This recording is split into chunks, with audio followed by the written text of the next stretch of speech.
Welcome back to the deep dive. We are absolutely thrilled to be here today, ready to really plunge into a stack of material that honestly has the power to reshape how many of us understand a challenge that affects millions. We're kind of moving past decades of conventional wisdom, or maybe, conventional frustration about weight being solely about willpower, and stepping into a new, medically driven paradigm. The sources we're diving into today are fantastic. They include extensive excerpts from a book called Beyond Willpower, the medical weight loss solution that changes everything, alongside some really moving personal anecdotes and supporting documents that kind of ground the science in real human experience. So our mission in this deep dive is pretty clear. We're here to unpack these sources, grasp their core message that obesity is fundamentally a biological issue, right? Not a failure of willpower or character. And we want to explore the revolutionary potential of GLP-1 medications. We'll look at the science, the practical steps involved, and maybe most importantly, the profound ripple effects they can have on a person's health, identity, and, well, their life itself. Yeah, and I think it's important right up front to recognize that this material, it doesn't just offer new information. It really offers a complete shift in perspective for so many people. Yeah. It takes the conversation about weight from, a place of personal blame and judgment to one rooted in understanding complex biology and seeking effective medical treatment. For anyone who has struggled, this perspective change alone can be incredibly validating. Absolutely. Okay, so let's unpack this central, really powerful idea presented across the sources right from the start, this fundamental failure of traditional diet books and approaches that rely solely on willpower. The sources paint such a vivid, almost visceral picture of this, especially in that excerpt titled Aisle 7, The Last Diet Book. You can instantly picture the scene, right? Standing in the diet section of a bookstore or, scrolling endlessly online, surrounded by stacks of books promising the secret or the ultimate plan. And the feeling, the sources just nail it, that sense of crushing futility of having been there countless times before, knowing deep down it probably won't work this time either. There's even that touch of, weary sarcasm in the source about a title like Beyond Willpower. Because, how many times have we heard that promise only to find ourselves right back where we started? And that feeling, exactly that sense of repeated failure, is what the source material challenges at its core.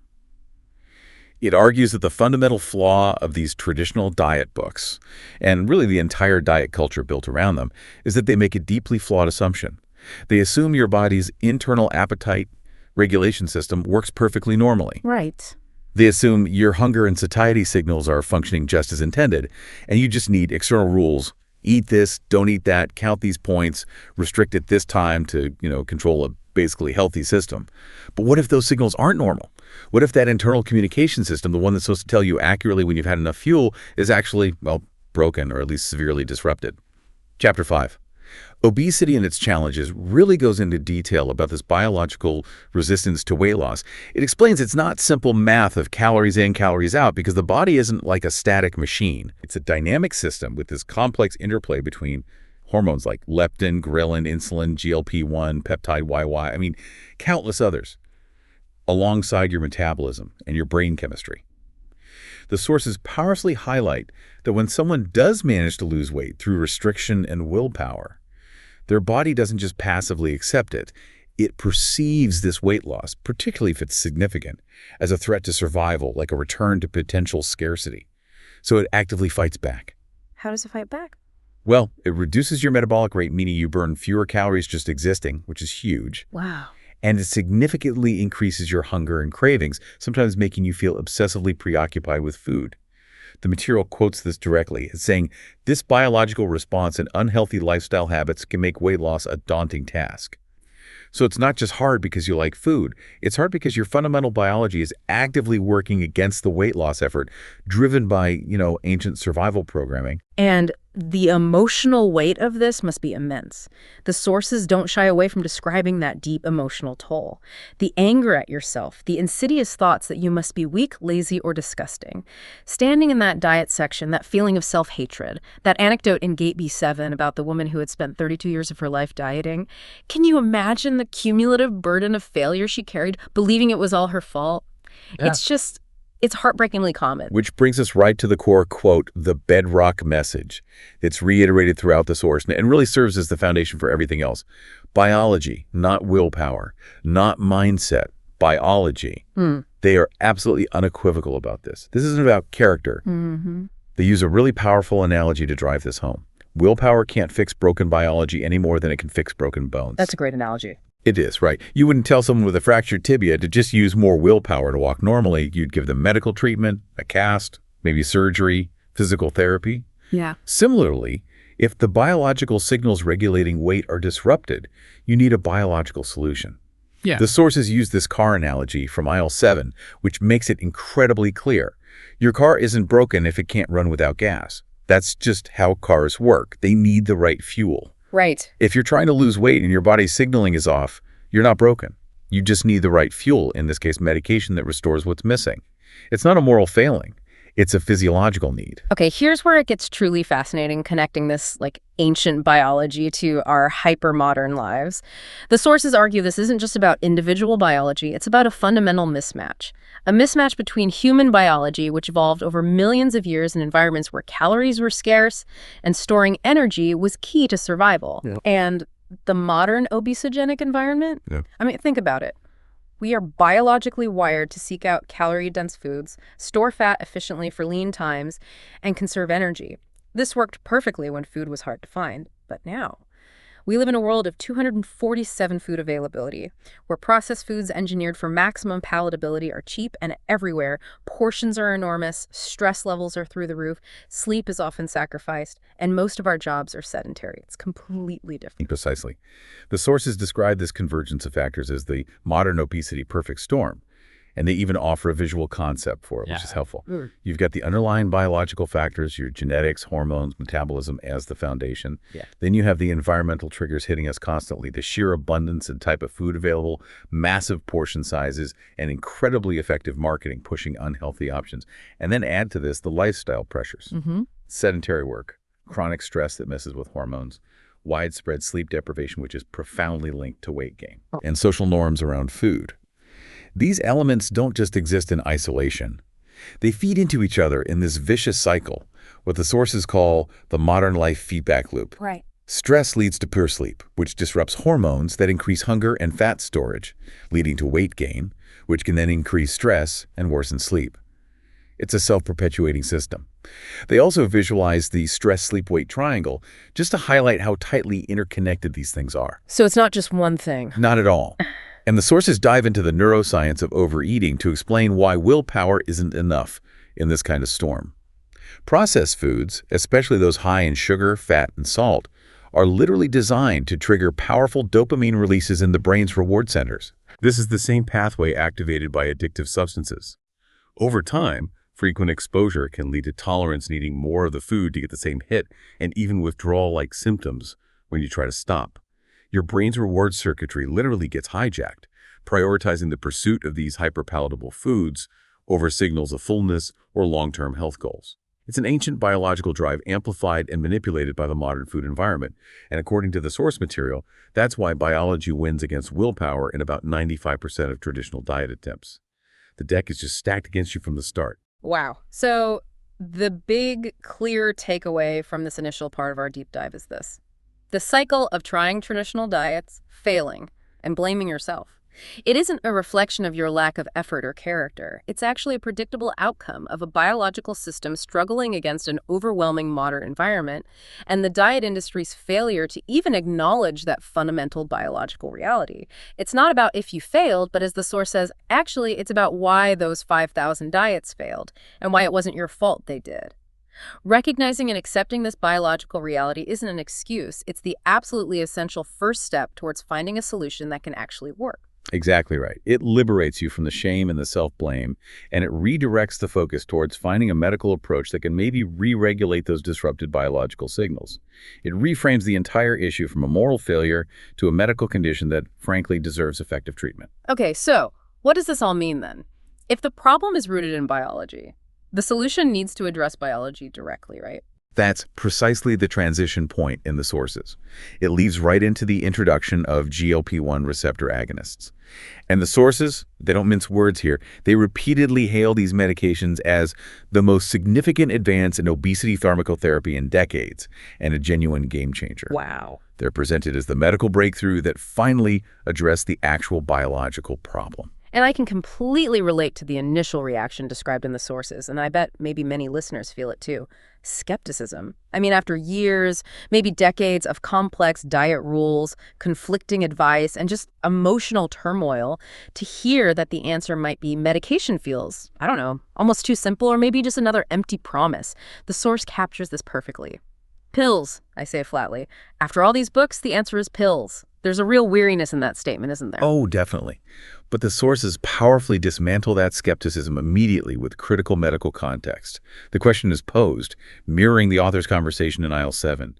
Would you say that to a diabetic about insulin, or to someone with depression about antidepressants? Good point. That is the core reframing.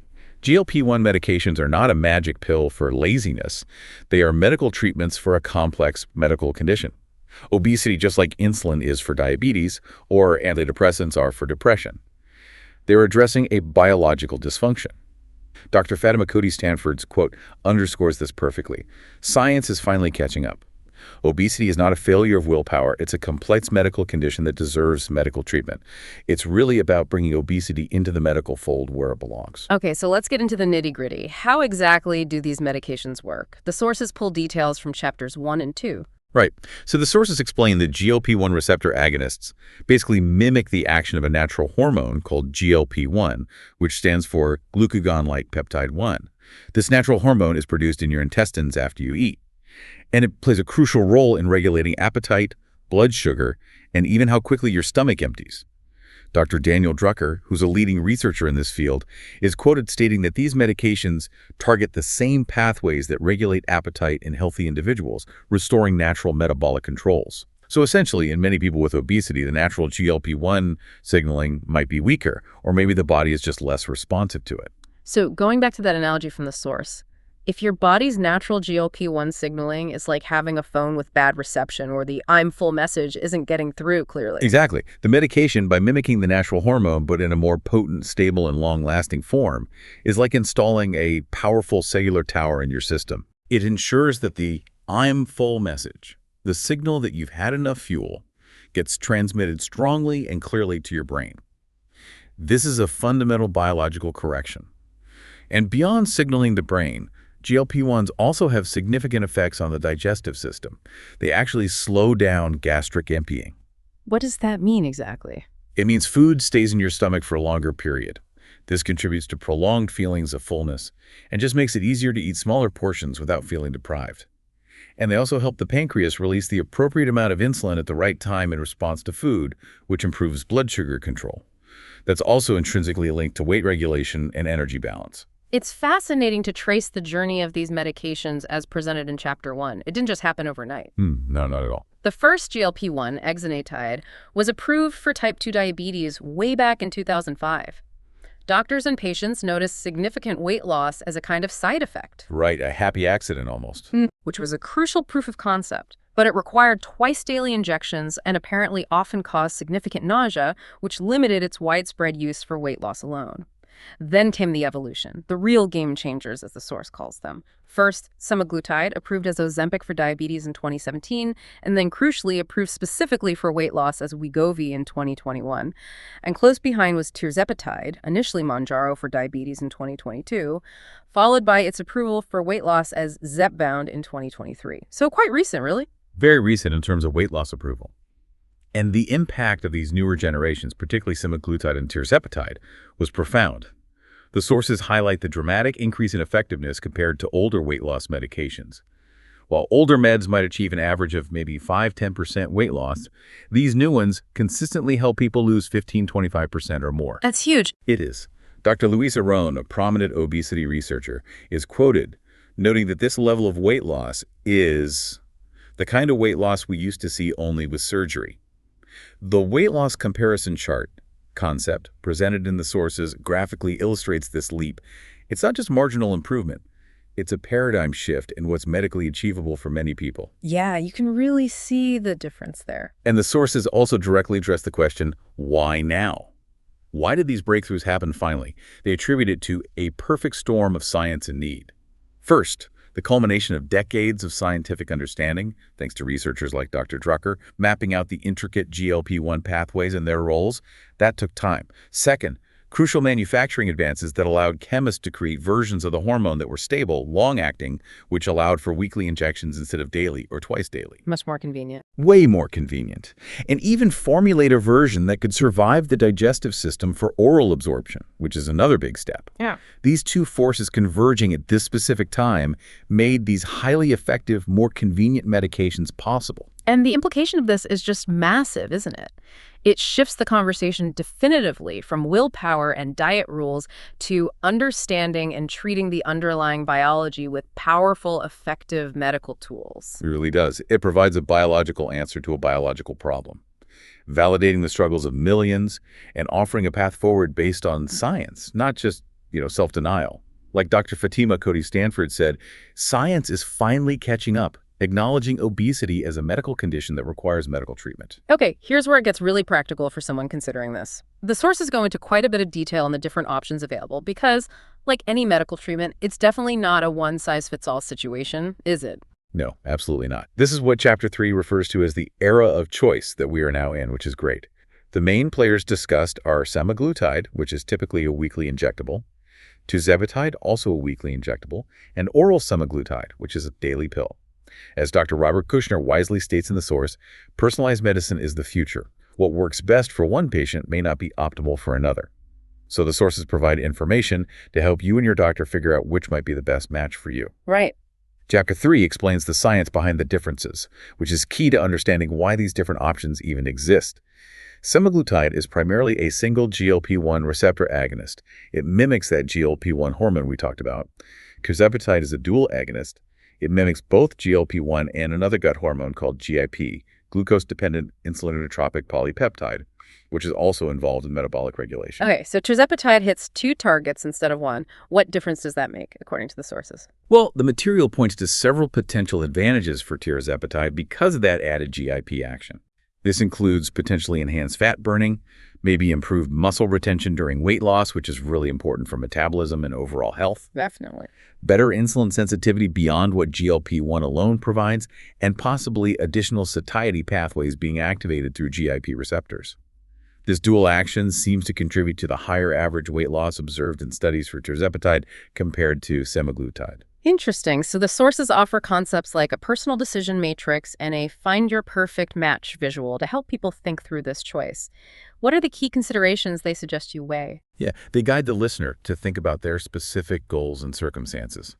Things like, what's your primary objective? Is it maximum possible weight loss? Are you also managing type 2 diabetes? Is avoiding injections a priority? Your starting BMI is relevant too.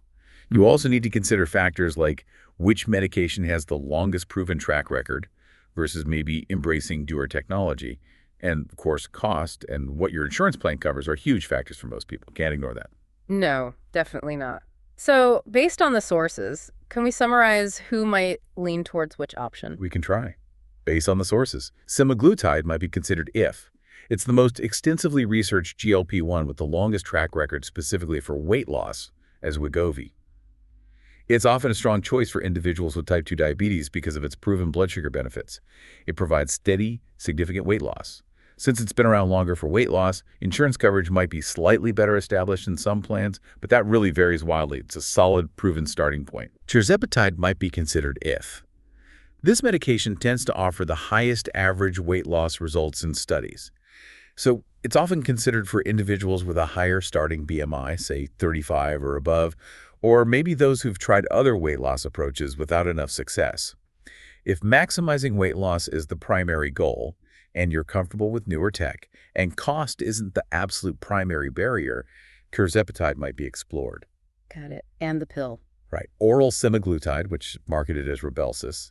This is a groundbreaking option because it's a daily pill, offering a solution for people with a genuine needle phobia. It can also be a way to test your tolerance to semaglutide before considering the injectable. It's generally associated with more moderate weight loss compared to the injectables, though still significant compared to older methods. It might be preferred by those who like a daily routine and have more moderate weight loss goals, or perhaps milder metabolic issues. You mentioned cost, which is, let's face it, a huge reality that can't be ignored. The sources are quite upfront about the financial aspect, aren't they? They are, and it's a critical point. The sources cite that without insurance, The list price for a month's supply of the injectable GLP-1s can range from around $1,000 to $1,300 Wow, per month. per month. That translates to over $12,000 to $15,000 per year. The oral version is similarly priced. Even with insurance coverage, the cost can still be substantial. Typical out-of-pocket expenses are mentioned as ranging from maybe $150 to $500 per month, so $1,800 to $6,000 per year, depending on your plan, your deductible, your formulary. It's complicated. Yeah. It's a significant financial consideration. Although the sources do present it in the context of potentially offsetting long-term healthcare costs associated with obesity and related conditions down the line, and maybe the cost of years of failed diet attempts. Yeah, But it's a big upfront cost for many. definitely. And what about side effects? Chapter 3 includes a side effects comparison concept, right? Yes, and it's important to understand that while highly effective, these medications do have common side effects, especially as you start and increase the dose. That titration period is key. The most common ones mentioned are nausea. About 40% might experience this at some point. Decreased appetite, which, as we said, is actually the intended effect for about 35%. Diarrhea affects maybe 25%. Constipation around 20%, heartburn 15%, fatigue 12%, and headache about 10%. The sources really emphasize that these side effects are usually mild to moderate and, crucially, tend to decrease significantly or even disappear over the first few weeks or months as your body adjusts. Okay, that's good to know. They also note that oral semaglutide might have slightly higher rates of some GI issues like heartburn compared to the injectables for some people. And this really underscores the absolute necessity of working closely with a qualified healthcare provider through all of this. Oh, absolutely. This is a point the sources hammer home, dedicating a section in Chapter 3 to working with provider. This isn't something you should navigate alone or, frankly, with a provider who's unfamiliar with these specific medications. They advise finding an experienced provider, ideally an obesity medicine specialist if possible, but maybe a knowledgeable primary care physician or endocrinologist. They offer key questions to ask them, like, what's your experience prescribing GLP-1s? What's your approach to dosing and managing side effects? How familiar are you with the insurance approval process for these? Good questions to ask. Yeah. And you, as the patient, also need to come prepared. Provide your complete weight loss and health history, current medications, lifestyle habits, insurance details. The sources even list red flags to watch out for in a potential provider. If they seem unwilling to explain the differences between the meds, if they push one option without really considering your specific situation, if they don't thoroughly discuss potential side effects and how to manage them, or if they don't have a clear plan for regular monitoring and follow-up. So it's a partnership. Exactly. This is a medical journey, and you need a skilled guide. Dr. Rekha Kumar's quote reinforces this. The best medication is the one you'll actually take consistently. Your doctor should help you find that balance between effectiveness, tolerability, and practicality. Ultimately, as Dr. Donna Ryan advises in the source, don't let perfect be the enemy of good. The best choice is the one you can start with and stick with.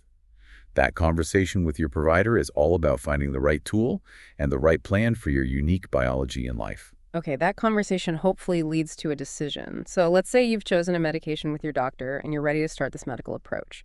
What does the actual journey look like, particularly in those critical early months? The sources give us a pretty detailed roadmap, heavily emphasizing the first 90 days. Yeah, Chapter 9 is really dedicated to this period. It describes it as establishing the foundation for long-term success, which is a quote from Dr. Christopher McGowan. The argument is that while these medications work relatively quickly on the biology, the first 90 days are crucial for your body to adjust, for you to start building new habits around your new appetite signals, and for your identity even to begin to shift. Patient Patricia M's quote captures the feeling. These months are about living in a completely new body, both physically and mentally. It's a big adjustment period. Okay. The 90-day timeline concept visualizes this as distinct phases, which is helpful. First, weeks 1 to 4, the foundation phase. This is the very beginning. Your body is encountering the medication and its signals for the first time. This is when you're most likely to experience those initial adjustment signals, what some might call side effects. Appetite changes start, but might be subtle at first. It's really about getting used to the medication and starting to notice the initial shifts. Okay, for phase 1. Then, weeks 5 through 8. The momentum phase. By this point, any initial adjustment signals are typically decreasing or stabilizing for most people. New eating patterns become more noticeable and often feel easier to follow. You usually start seeing steady, consistent weight loss, which builds motivation. Right. And finally, weeks 9-12. the integration phase. This is where the changes start feeling less like conscious effort and more like your new normal. Lifestyle changes begin to feel more automatic. Significant results are usually visible by now, both to you and others, and this period is really crucial for integrating these changes into your sense of self. Then the sources really stress that success isn't just about the medication itself. It's about preparing yourself and your environment beforehand. What are the key pre-launch, setting yourself up for success steps they outline in Chapter 9? Right. They provide a really comprehensive pre-launch checklist concept covering 4 crucial areas. 1. Medical readiness. This involves getting any necessary baseline labs done, filling your prescription well before your first dose, understanding exactly how to administer the medication if it's an injectable, and scheduling your initial follow-up appointments with your provider, just getting the logistics sorted. Makes sense. 2. Lifestyle readiness. This is about setting up your environment for success. Stocking your kitchen with nutrient-dense foods that align with your body's new signals. Setting up a system for tracking maybe food, water, movement, if that's helpful for you. Making a preliminary exercise plan. And importantly, informing your support system, letting key people know what you're doing and how they can best support you. That support piece seems key. Huge. 3. Mental readiness. This involves reconnecting with your deeply personal why. Why are you undertaking this journey? Setting realistic expectations, especially for the first few weeks when things might feel different or challenging. Thinking about how you might respond to questions or comments from others about your changes. And critically, committing to practicing self-compassion. There will be ups and downs, and beating yourself up is definitely not part of this new paradigm. Yeah, letting go of that old pattern. Exactly. Right. And 4, environmental setup. This is about optimizing your physical space. Maybe removing highly tempting ultra-processed foods from easy access in your home, at least initially. Making healthy options visible and easily accessible. Organizing your medication and supplies so taking it is seamless. Maybe creating a calm environment for eating. Just making it easier to succeed. That's really practical advice. Yeah, it sets the stage. And going back to those side effects, Chapter 5 cleverly recontextualizes them as adjustment signals. I like that framing. Me too. It's more than just semantics. It frames them not as negative complications, but as temporary signs that your body is adapting to a healthier way of functioning, responding to normalized signals. They are typically mild, temporary, and manageable. The sources revisit the common ones: nausea, changes in bowel habits, etc., and offer practical management strategies. The absolute key is that start low and go slow. Approach with dose escalation. These medications are titrated up gradually precisely to minimize these signals. Okay. Hydration is critical. Eating smaller, more frequent meals often helps. Avoiding specific trigger foods that previously caused issues is important. Prioritizing protein and fiber helps with satiety and digestion. And continuing to prioritize sleep and stress management supports your body's overall regulation. These things matter. Patient Lisa R. shared that eating very small portions initially helped manage her nausea, and Mark T. offers the perspective that the side effects were temporary, the benefits are permanent, which is a powerful reframe. The sources also clearly list when to be concerned, providing specific symptoms like severe persistent pain, vomiting that won't stop, jaundice, signs of an allergic reaction, things that warrant immediate contact with your healthcare provider. This is important medical treatment and requires vigilance. Absolutely. And it's crucial to reiterate that the decreased appetite is the intended effect. Chapter 5 emphasizes this. Your body is literally learning new, accurate hunger and satiety signals, maybe for the first time in years. Dr. Ania Jastrabov's quote beautifully captures the impact of this. Patients often tell me I feel normal around food for the first time in years. That's because we're giving them back their normal appetite regulation. They're not constantly fighting their biology anymore. Wow. Feeling normal around food. That sounds profound. Which brings us to what feels like one of the most interesting parts, the psychological transformation described in the sources. They introduce and explore the concept of food noise in chapters 2 and 11. Tell us about that. Yeah. Food noise is that relentless, intrusive chatter in your brain about food. It's the constant thoughts about what to eat, when to eat, planning meals, fighting cravings, feeling guilty after eating, all of that. For many who struggle with weight, this noise is like background static that is always on, consuming massive amounts of mental energy. The sources explain that disrupted GLP-1 signaling contributes significantly to this.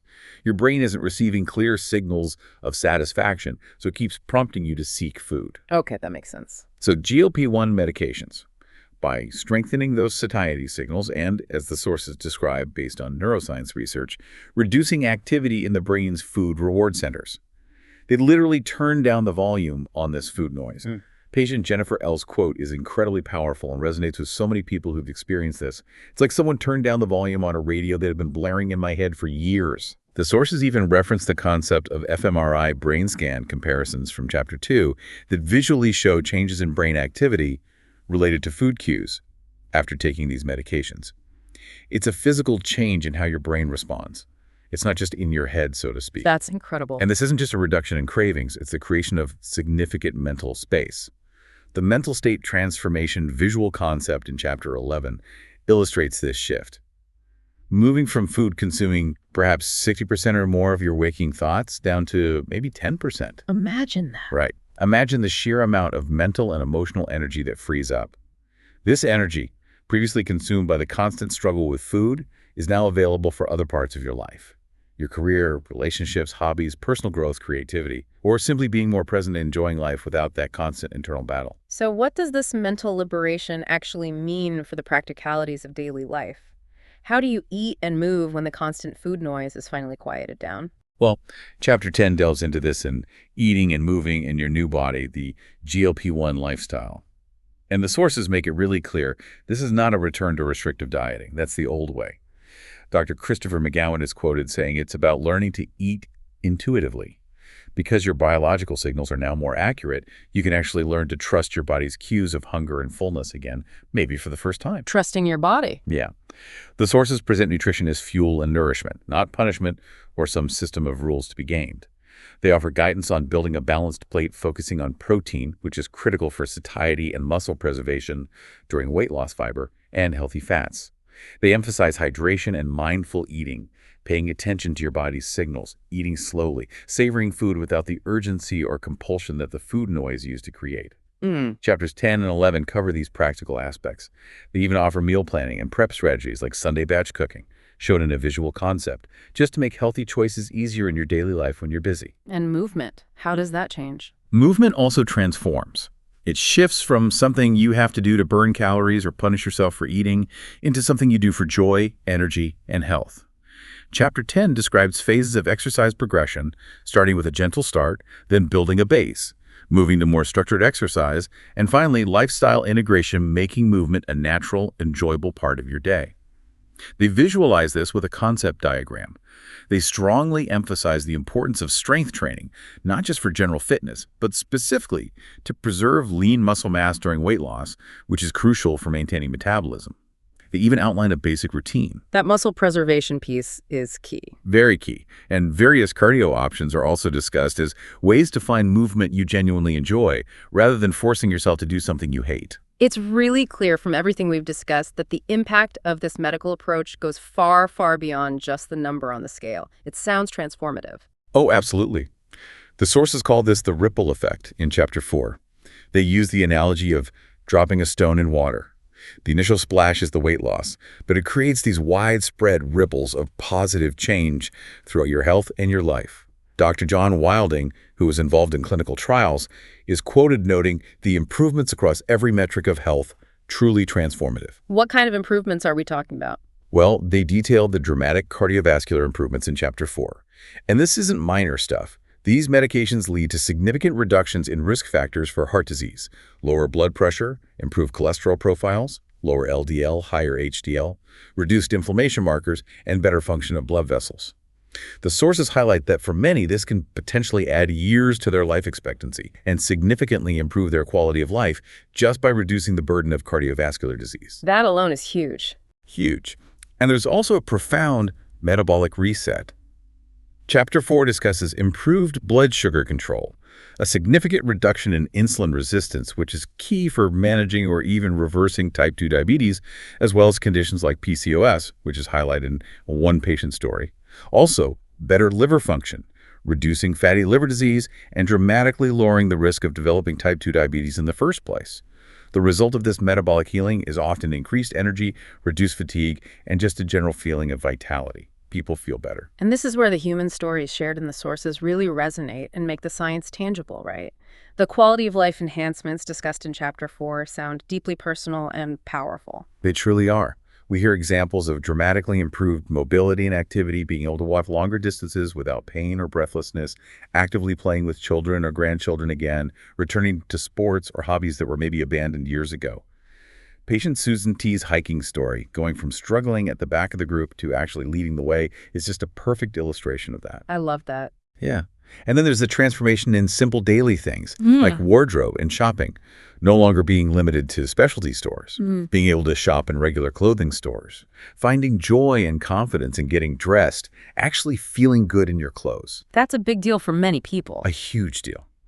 Professionally, people report increased confidence in meetings, feeling more assertive, a stronger leadership presence, more comfort with public speaking. They cite patient David R. starting his own business and finding public speaking engagements became effortless. Travel and social life often blossom comfortably fitting in airline seats, enjoying walking tours in new cities without getting exhausted, feeling confident enough to wear swimwear, accepting social invitations without anxiety about food or appearance, Yeah. and even feeling ready to date again, like patient Margaret H., who started traveling solo and found new romance. These aren't just side benefits, they are absolutely life-changing impacts. It sounds like it touches every part of life. It really can. The sources also dedicate significant discussion to the mental health improvements found across several chapters 4, 5, 6, and 11.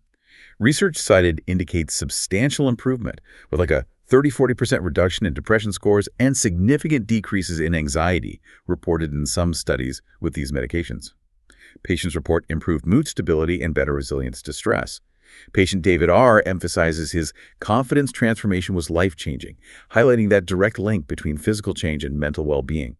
Patient Amanda's story specifically connects breaking her cycle of depression and weight gain to finally addressing the biological drives that fueled the weight struggle and the subsequent self-blame. That connection is so important. Crucial.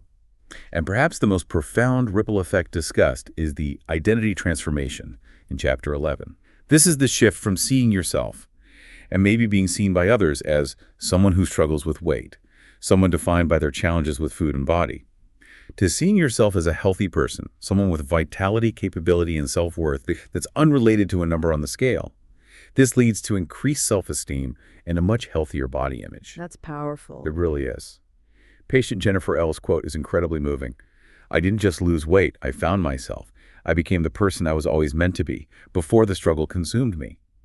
And patient David R. echoes this, saying, "Healing my relationship with food helped heal my relationship with myself." The identity shift stage's visual concept actually maps out this process of redefinition. Finding yourself again. Yeah. The sources also touch on the longevity benefits in Chapter 4, citing studies suggesting a potential increase of 3–7 years in life expectancy. For individuals with obesity who achieve significant weight loss and metabolic improvements with these treatments. But they rightly emphasize that it's not just about adding years to life, but adding life to years, improving the quality of life in later age, maintaining mobility and independence longer. Patient Margaret H.'s quote about adding life to her years really encapsulates this. The lifetime health impact chart concept visualizes how reducing obesity-related risks lowers the likelihood of heart disease, diabetes, certain cancers, joint problems over a lifetime. And sometimes the ripple effects are even wonderfully unexpected, as mentioned in Chapter 4, things you might not even think about. Yeah, exactly. Things you might not have anticipated, but just make daily life better. Like subtle sensory improvements. Food tasting better without needing excessive salt or sugar, maybe an improved sense of smell, better body temperature regulation, increased ease in simple physical tasks that used to be difficult, tying shoes, getting up from low chairs, walking upstairs without getting winded, and even a newfound willingness for adventure or risk-taking, a readiness to say yes to new experiences because your body just feels more capable and less like a barrier. That's amazing. The sources also briefly mention potential economic benefits in Chapter 4, citing reduced personal health care costs over a lifetime due to fewer complications, and even potentially increased earning potential, perhaps linked to improved health, energy, and confidence in the workplace. They illustrate this with the visual concept, too. All these ripple effects build such a powerful picture that this is fundamentally about reclaiming your health, your capabilities, and really your life itself, far beyond just achieving a specific number on a scale. Absolutely. It's about lifting the weight, both the physical weight and that heavy emotional weight that has held so many people back for so long, and enabling them to step into a fuller, more engaged, more joyful life. And critically, the sources make it very, very clear that while the medication is a powerful tool, You are absolutely not meant to do this alone. That seems like a huge part of the message. It's a core message, yeah. Support is framed not as just, nice to have, but as neurobiological scaffolding, which is a quote from Dan Hollis, the author. He states powerfully, most people don't fail because the medication doesn't work. They fail because they were alone. That just underscores the absolute necessity of building a strong support system around you for this journey. Neurobiological scaffolding. I like that. Me too. Chapter 6 and 7 introduce the vital concept of the team-based approach. Dr. Angela Fitch is quoted stating, "The magic happens when your entire team is aligned." Your transformation team diagram concept visualizes this network of professionals working together for you. So who's on this ideal team? Chapter 7 details the core team members and their essential roles. Your primary care physician is kind of your overall health quarterback, monitoring your general health, coordinating care, making referrals. An obesity medicine specialist is highly recommended if possible. They are the experts in managing the medication itself, understanding the complex biology of weight regulation, monitoring your progress effectively, and adjusting your treatment plan as needed. A registered dietitian provides crucial guidance on nutrition, helping you build healthy eating patterns now that the food noise is quieter, and developing practical meal strategies that work for you. A mental health professional is vital for addressing the significant psychological aspects, working through maybe past trauma, emotional eating patterns, that ingrained self-blame, and building stress resilience for the long haul. An exercise physiologist or a qualified trainer can help you develop a safe and enjoyable exercise plan tailored to your changing body and capabilities, keeping you motivated. And don't forget your pharmacist. They're key for medication education, helping manage any adjustment signals and navigating those tricky cost and insurance issues. That's quite a team. How do you actually build it? The sources offer practical steps on building your team in Chapter 7, right? They do. It usually starts with a comprehensive health evaluation with your primary care physician to get a baseline and discuss your goals and potential referral needs. They provide a team-building checklist concept to guide you through assembling the support network. And they emphasize the importance of team coordination, which they visualize in Chapter 7 as interconnected circles. This means communication between your providers, ideally shared records, regular updates on your progress and treatment plan. Dr. Rekha Kumar highlights that the patient is often the best coordinator of their own care, meaning you play an active role in making sure your team is on the same page and talking to each other. So you're the captain of the team, in a way. In a way, yes. And beyond the professional healthcare team, Chapter 7 stresses the importance of support beyond healthcare. This includes leaning on understanding family and friends, connecting with others on the same journey through vetted online communities like verified GLP-1 user groups for shared experience, definitely not for medical advice. Good distinction. And utilizing professional networks or community resources if they're available. The sources cite the African proverb, if you want to go fast, go alone. If you want to go far, go together. And Dr. Atul Gawande's quote that the best healthcare is really about building relationships. Support provides that essential structure and human connection needed for what is really a lifelong journey. This whole approach, it isn't just about the process of losing weight. It's fundamentally about creating a lifelong transformation journey, which is beautifully visualized in Chapter 12. It's about the long game. Exactly. Chapter 12 covers long-term success, maintenance, and beyond. The sources address the reality that for many, maintaining significant weight loss will likely require continuing GLP-1s, probably at a lower maintenance dose, under ongoing medical supervision. As Dr. Lee Kaplan says in the source, the maintenance phase in any decision about potentially discontinuing medication must be individualized and medically supervised. It's not a DIY situation. They outline key success factors for maintenance, which include really solidifying those healthy habits, maintaining your support system, having effective stress management strategies, and building self-efficacy, truly believing in your ability to maintain the progress you've made. And life happens, right? How do you handle that? That's a huge part of it. Adapting to life's changes is covered in Chapter 12. Life throws curveballs, career shifts, changes in relationships, new health challenges, aging, holidays, travel. The sources discuss strategies for navigating these common life events while preserving your progress. They offer the concept of a life adaptation playbook, basically having pre-thought strategies for potential challenges like travel or particularly stressful periods, so you're not caught completely off guard. That's smart. And they don't shy away from discussing preventing and managing weight regain in Chapter 12 either, do they? No, they tackle it head on. They introduced the idea of developing early warning systems, learning to recognize physical cues, like maybe increased cravings returning, or psychological indicators like reverting to old emotional eating patterns that might signal a drift.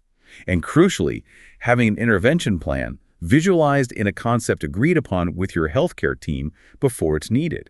So you know exactly what steps to take if weight regain starts to occur, rather than panicking or falling back into shame. Planning ahead.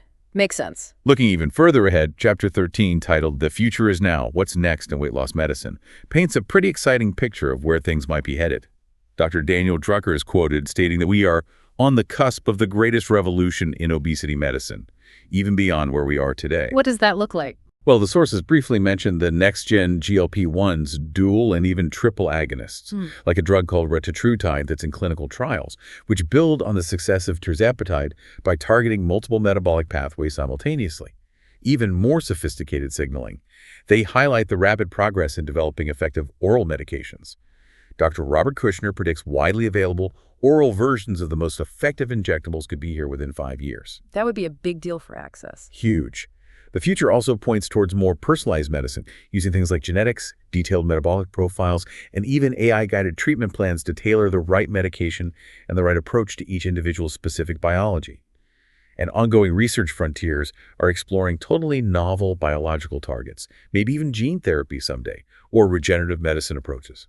They pull from concepts like the future pipeline, a personalized health model, and a future timeline graphic. Okay, here's where it gets really impactful for me. The sources frame this not just as a personal journey for individuals, but as part of a larger revolution happening in medicine and, hopefully, society's understanding of weight. Yes, Chapter 13 discusses your role in the revolution. By engaging in this treatment, understanding the biology, you're not just changing your own life, you're actually part of a larger movement. This includes aspects of patient advocacy, sharing your story when appropriate, advocating for better access and fair insurance coverage for these potentially life-changing treatments, maybe contributing to research where possible, and actively challenging the deep-seated societal stigma around obesity. An adapted quote from Eleanor Roosevelt is used. You're not just transforming your life, you're helping transform medicine itself. Wow. This personal transformation contributes to a potential for broader societal transformation. Chapter 13 discusses the hopeful shift from a culture of blame and stigma surrounding obesity to one of support and medical understanding, moving from focusing solely on individual willpower to addressing the systemic issues in our environment that contribute to obesity, and ultimately shifting from primarily treating the often devastating consequences of obesity to prioritizing effective prevention and early intervention. Dr. Lee Kaplan is quoted saying this revolution is really redefining what it means to be healthy in the 21st century, finally recognizing that weight is a complex health issue, not some kind of character flaw. And the sources bring this all back so powerfully to the fundamental message of liberation and reclaiming the life that felt lost. They return to that incredibly moving Gate B7 story.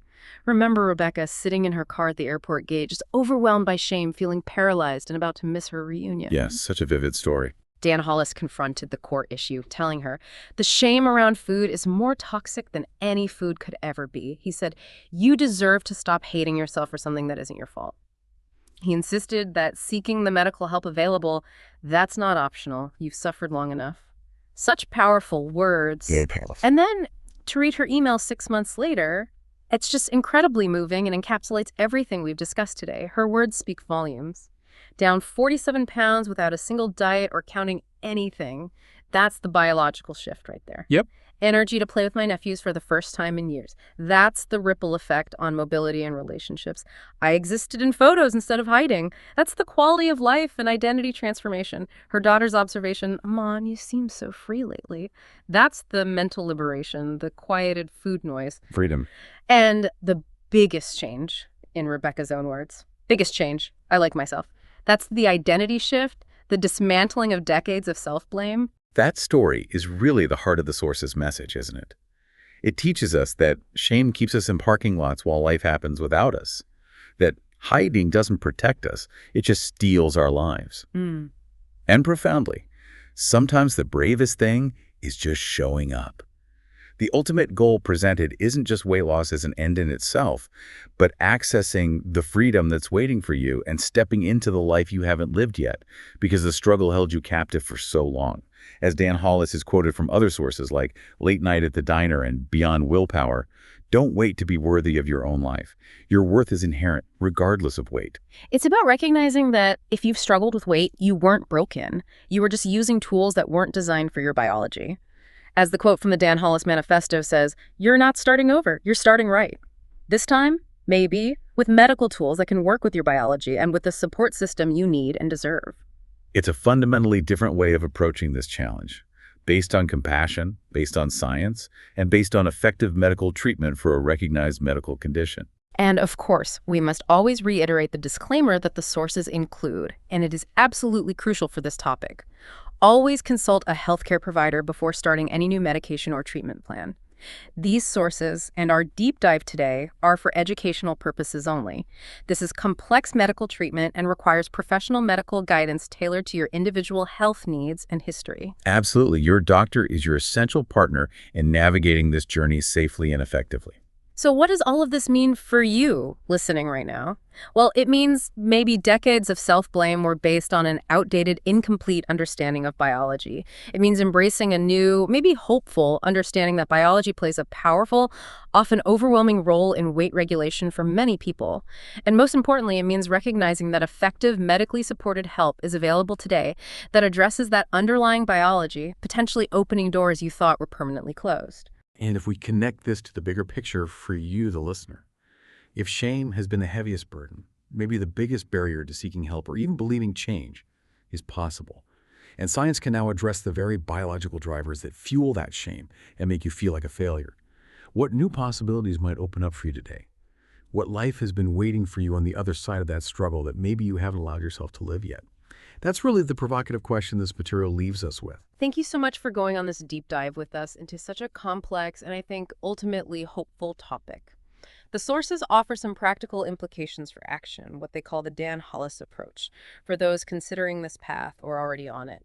It includes seeking that thorough medical evaluation, using the window of reduced food preoccupation that medication can provide for introspection and addressing underlying emotional patterns, not just ignoring them, actively building that neurobiological scaffolding of support the team, the personal connections, working consciously on rewriting your personal narrative away from blame and shame towards understanding and self-compassion, integrating lifestyle changes like intuitive eating and joyful movement as they become possible, practicing radical self-compassion for yourself in the journey because it won't always be linear, and most vitally maybe starting to live your life now, not waiting until you reach a certain number or feel worthy. We'll leave you with this powerful quote echoed multiple times across the sources because it really encapsulates the liberation this medical approach can offer. When the cravings stop, the truth begins.